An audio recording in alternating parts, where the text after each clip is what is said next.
1948 dengan kedatangan bangsa terkutuk yang namanya Israel yang berasal dari Austria. Sampai detik ini tetangga saya Yahudi, tetangga saya yang tinggal Nasrani, kami kompak rame-rame. Itu yang mesti dicatat. 1948 baru mereka datang, baru terjadi kerusuhan. Mau tahu sejak kapan? Sumbang. Ini secara jujur. Kemudian yang terakhir, pemindahan kedutaan Israel kedutaan Amerika yang selama ini di Tel Aviv dipindah ke Yerusalem, heboh di seluruh dunia. Orang Indonesia ikut heboh, mengadakan demo, bahkan sumbangan beras kepada Palestina. Kalau orang Palestina kan nggak makan nasi, berasnya dimakan siapa sekarang? Tapi memang orang Indonesia itu pinter ya. Dia ikut-ikut seolah-olah ngomong Palestina, padahal duitnya nggak ke Palestina. Saya ini ngomong sendiri langsung dalam siaran televisi waktu itu, TVRI sama NDTV waktu itu, sekarang jadi RBTV itu. Saya itu diwawancara di kedutaan besar Palestina bersama dengan duta besar Palestina waktu itu dan Profesor Komarudin Hidayat. Nah, kemudian di awal dari wawancara itu Pak Dubes itu mengatakan begini, kami tidak pernah menerima bantuan sepeser pun dari orang-orang yang demo itu untuk Palestina. Justru bantuan dari PGI yang kami terima, bantuan dari KWI yang kami terima. Loh, yang demo-demo untuk Palestina itu kemana itu? Orang Palestina nggak makan beras, berasnya terus kemana? Jangan dijual untuk biaya demo berikutnya atau biaya kampanye partai tertentu, kita nggak tahu.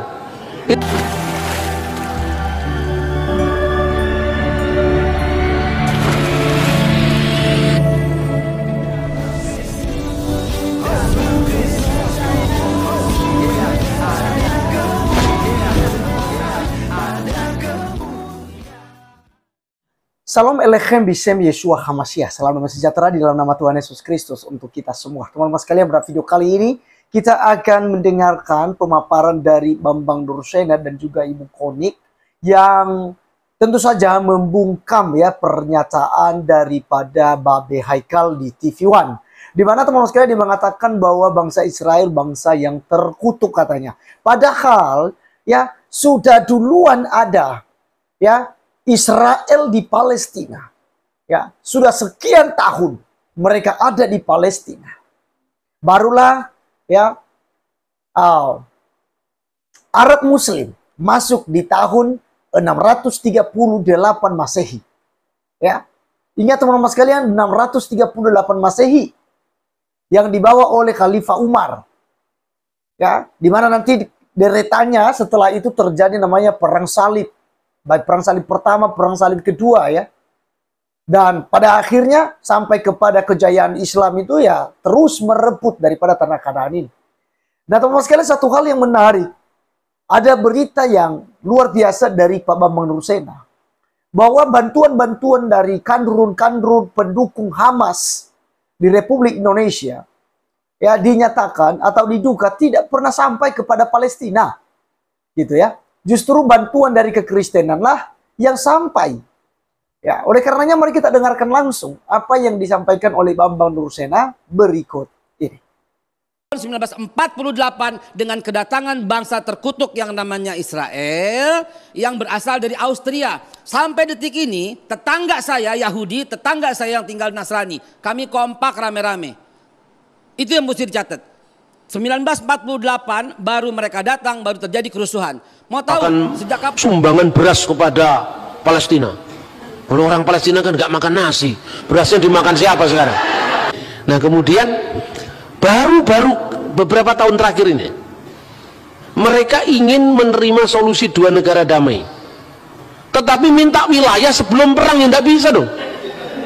Loh, kamu kemarin kan melawan perang, setelah perang saya menang, masa wilayah yang sebelum perang yang ditentukan PBB kamu minta lagi? Tidak bisa. Jadi itu dikatakan pencaplokan wilayah-wilayah Palestina, itu sejatinya tidak seperti itu. Ini secara jujur. Kemudian yang terakhir, pemindahan kedutaan Israel kedutaan Amerika yang selama ini di Tel Aviv dipindah ke Yerusalem, heboh di seluruh dunia. Orang Indonesia ikut heboh, mengadakan demo, bahkan sumbangan beras kepada Palestina. Kalau orang Palestina kan nggak makan nasi, berasnya dimakan siapa sekarang? Tapi memang orang Indonesia itu pinter ya. Dia ikut-ikut seolah-olah ngomong Palestina, padahal duitnya nggak ke Palestina. Saya ini ngomong sendiri langsung dalam siaran televisi waktu itu, TVRI sama NDTV waktu itu, sekarang jadi RBTV itu. Saya itu diwawancara di Kedutaan Besar Palestina bersama dengan Duta Besar Palestina waktu itu dan Profesor Komarudin Hidayat. Nah, kemudian di awal dari wawancara itu Pak Dubes itu mengatakan begini, kami tidak pernah menerima bantuan sepeser pun dari orang-orang yang demo itu untuk Palestina. Justru bantuan dari PGI yang kami terima, bantuan dari KWI yang kami terima. Loh, yang demo-demo untuk Palestina itu kemana itu? Orang Palestina nggak makan beras, berasnya terus kemana? Jangan dijual untuk biaya demo berikutnya atau biaya kampanye partai tertentu, kita tidak tahu. Itu yang terjadi. Makanya begitu mudah kita ini dihasut oleh masalah agama. Pemilu tahun 2006, kemudian Hamas ikut pemilu, Fatah ikut pemilu. Fatahnya kalah dengan Hamas. Fraksi Islam Garis Keras menang. Kenapa kekalahan Fatah? Salah satunya Partai Nasionalis ini korupsi. Ini sejak dulu sama begitu. Makanya kalau Anda ke Partai Nasionalis, hati-hati, jangan mencintai mamon. Ideologinya bagus tapi mentalitasnya rusak. Karena di sana terkenal sekali orang-orang Fatah itu banyak melakukan pungutan-pungutan pada rakyat Palestina. Di tengah-tengah kesulitan seperti itu, maka rakyat Palestina pro kepada asal beda dengan Fatah. Hamas menang telak. Waktu menang telak itu, kemudian negara-negara Barat kebingungan. Wah, ini kalau partai garis keras ini menang, ini tidak ada lagi perundingan terhadap Israel. Maka kemudian salah satunya bantuan untuk Palestina, yang itu sebenarnya tersalur nggak tahu kemana, untuk bikin merakit bom itu nggak tahu kemana, itu langsung ditarik. Kemudian setelah ditarik diadakan lobbying lagi waktu Ismail Haniyeh masih menjadi Perdana Menteri, tapi presidennya dari Fatah, yaitu Mahmud Abbas. Nah, sekarang ini jujur wilayah Gaza itu wilayah menjadi markasnya Palestina, faksi Hamas. Wilayah West Bank, wilayah jalur tepi barat itu wilayahnya Fatah sampai hari ini. Makanya saudara-saudara ngomong tentang Palestina itu rumit. Nah, ketika Donald Trump memindahkan kedutaannya ke wilayah Yerusalem Timur, itu langsung heboh rame. Saya waktu itu ada di sana. Saya nginep di hotel yang sama untuk demo itu. Itu yang demo cuma beberapa gelintir orang, tapi foto-foto demo dari tahun sekian dimunculkan di Indonesia. Jadi kami itu hanya tertunda mungkin hanya setengah jam. Jadi mereka itu teriak-teriak, pasang spanduk, kemudian ya mereka tertib demonya juga. Bis asing itu keluar, lalu mereka jalan, nggak nutup jalan. Itu di Indonesia beritanya heboh sekali. Katanya ini Yerusalem sedang kacau, makanya orang tidak berani ke Israel. Padahal aman-aman saja Israel. Kalau Anda pernah pergi, saya juga banyak mengalami itu kan, saya ke Israel itu kan paling sering tuh. Mungkin sudah puluhan kali saya. Setiap tahun 4 kali, 2 kali, 5 kali gitu ya. Sejak di bawah tahun 2000. Karena saya punya interest tinggi kepada studi tentang Timur Tengah tuh. Dan saya punya banyak teman di sana. Waktu saya masih kuliah di Timur Tengah dulu. Nah, itu kemudian diekspos, di blow up besar-besaran. Kadang-kadang gambarnya itu bukan gambar demo saat itu. Ternyata benar-benar Trump memindahkan kedutaannya. Tapi Trump itu juga pinter. Tempat yang didirikan untuk kedutaan Israel itu bukan di wilayah Yerusalem Timur, perbatasan Yerusalem Timur, Yerusalem Barat, ini Yerusalem Timur. PBB menentukan yang disebut Corpus Paratum itu hanya Yerusalem Timur, di mana Bait Allah di dalamnya.